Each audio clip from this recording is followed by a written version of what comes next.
This video covers the material presented in Appendix A8, the textbook. Appendix A8 presents the discrete probability distribution. We use the discrete probability distribution when we have data and we don't know if it conforms to a known distribution like the normal exponential Poisson distribution.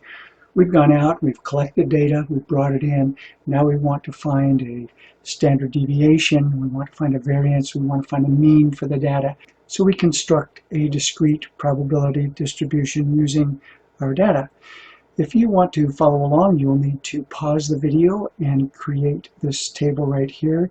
Be sure to put it in the same cells that I have it, the labels and the data that we've been provided, so that my formulas will match your formulas. Don't worry about putting in the text. Don't worry about putting in these equations.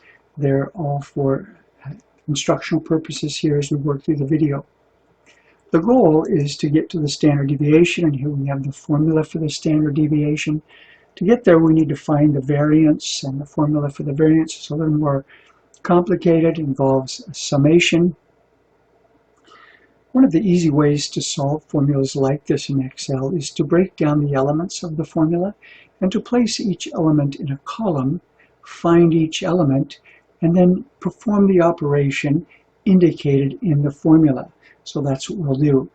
On the way to finding the variance, you'll notice that we find the expected value or the mean for the distribution, and we also need to find the probability of each instance of x in the distribution. So what's the probability of response of 5? What's the probability of response of 4? So let's start that process. Now in order to do that, we need to know the frequency of each response, and we know that there were 10 responses of 5, 20 responses of 4, and so on. So we take the frequency of each response and we place that over, following this formula, the sum of the frequencies of the responses. We'll make that absolute. And if we just copy that down, we get the probability of each iteration of x. Now we take, following our heading here, to find the next element, we take each iteration of x and we multiply it times the likelihood of that iteration. What we're doing here is just finding a weighted average, coming up with our mean. So we will do that. To find the expected value, we're going to take the sum of these values. And that will give us our mean or our weighted average following our distribution. So we have an expected value of 2.9. Then we'll go ahead and solve the next step. It asks us to take x sub I and subtract from that the expected value. So we'll need to lock that, make that absolute reference, and we'll copy that down.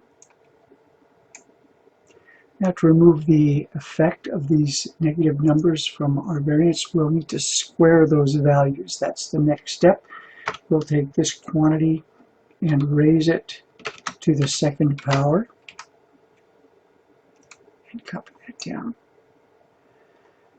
Then we'll go ahead and get the variance associated with each iteration of x by taking the quantity that we just calculated and multiplying it times the probability, or weighting it as well, the likelihood of its occurrence.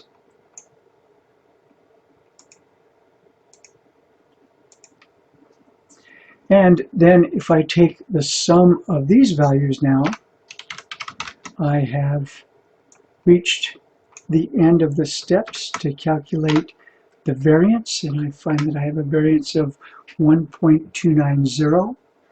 The standard deviation is always the square root of the variance. That's very important to remember. We have a standard deviation of 1.16. That's how you work through a discrete probability distribution to reach the standard deviation, finding the variance and the expected value.